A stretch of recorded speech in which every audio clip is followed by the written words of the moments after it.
lovelies! Welcome back to my channel, and for today, bibigyan ko kayo ng simple tutorial which I came up with this look that I've been using for every day. So, especially ngayon, nag-start ng school and some of the students wants to look fresh pero ayaw naman nila ng sobrang full face makeup. So, I have here a simple tutorial for you guys. And believe me, I only use the products that are inside my pouch, which are these. Yes, meron lang akong 2 products na ginamit. This foundation and this lip and cheek tint. So, if you're interested to know how I pull this look using these 2 products, just keep on watching. Anyway, just a disclaimer guys, this is not a sponsored vlog. And also, I'm not saying that this is an expert thing to do. But if you really want to pull off something under 5 minutes or less, ito yung masasuggest kong pwede nyo gawin. So, just keep on watching and I hope you enjoy it. Okay guys, so we will start with the foundation. I'm going to use this one. And I'm just going to put a coin size amount here at the back of my hand. Okay. And then I'll go get my beauty blender to spread it out with a dabbing motion. So start with the forehead.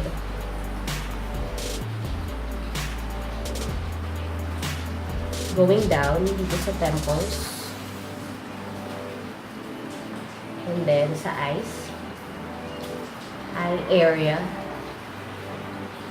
Including yung eye, under eye.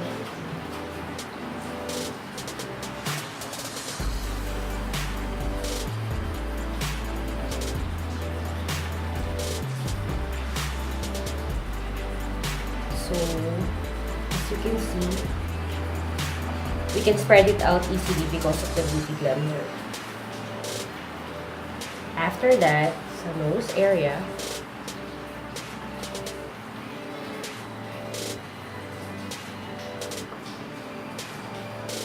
and then cheeks.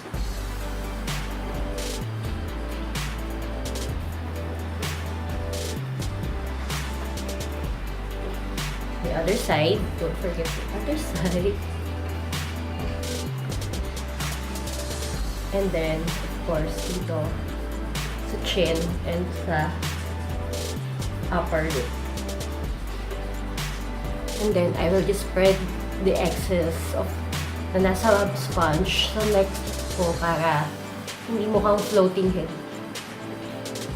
And then, just blend it. Okay. The good thing about this sponge is meron siyang ganito. So, para dun sa mga flat areas, like my nose strip. I-spread ko lang siya gamit ito. And that's it. So,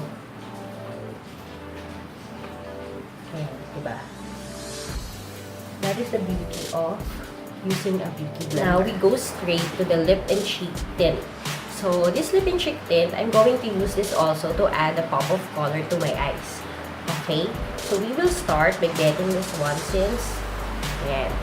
We're just going to get a very small amount of the product. So, just a tip dito. Ganyan. Okay, so that's it.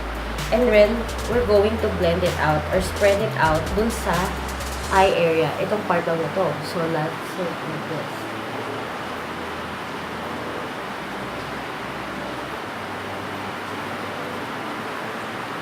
And then, another finger para gently i-blend out siya. So, gumamit pa ako ng isa pang finger.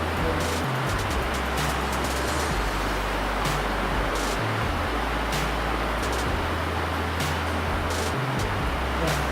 So, diba, if you compare the other eye, this eye here, mas okay yung, mas meron na siyang parang drama. Okay. Now, we will use the same finger dito naman sa kabila. Since may konti pa siyang product, ito ang gagamitin natin. Okay, it's raining hard and I hope you can still hear my voice. So, let's start. With this lip and cheek tint kasi sobrang pigmented niya. So, don't over-apply. Kasi baka magmukha kayong, alam mo yun, yung OA na yung pagka-kulay niya.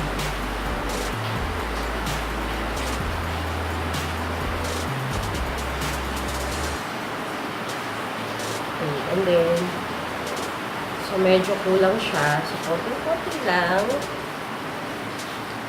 Okay, napadami na.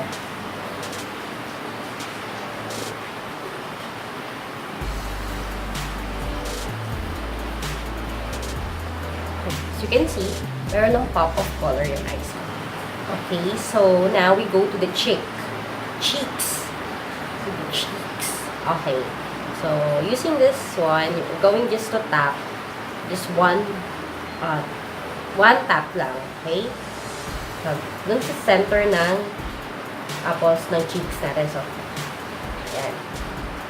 So, sobrang pigmented ito, guys. I will spread it out.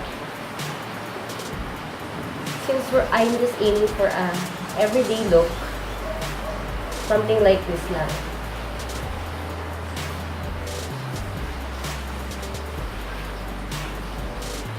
And that's it.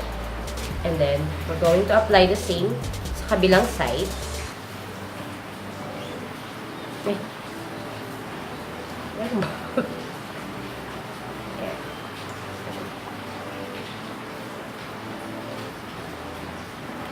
So, don't judge the product kaagad kung konti. Kasi sobrang makulay siya.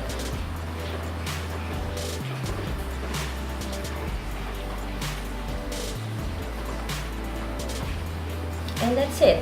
I'm all set to cheek. Now, we go straight sa lips. Okay. Just start. I will start sa taas.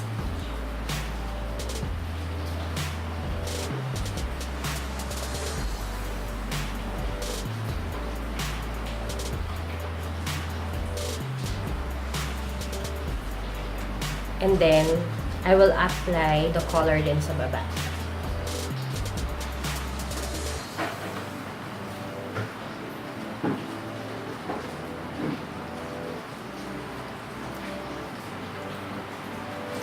And that's it. There you have it, guys. So that's it. So that's the way that I've been preparing myself every day. So you can use this look for a simple, like for example, you're going to school. Of course, you don't want to go overboard with all the things that will apply to your face. And of course, bawal din naman sa school yun. And at the same time, sa office, if you're also a mom like me who wants to look fresh and pretty all the time, pero you wanted to do it na mabilisan lang. So, this is what I can suggest to you guys.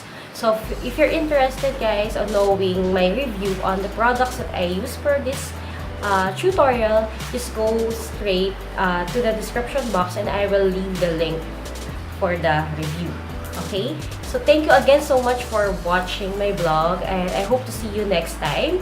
Thank you so much. Have a great day. Bye!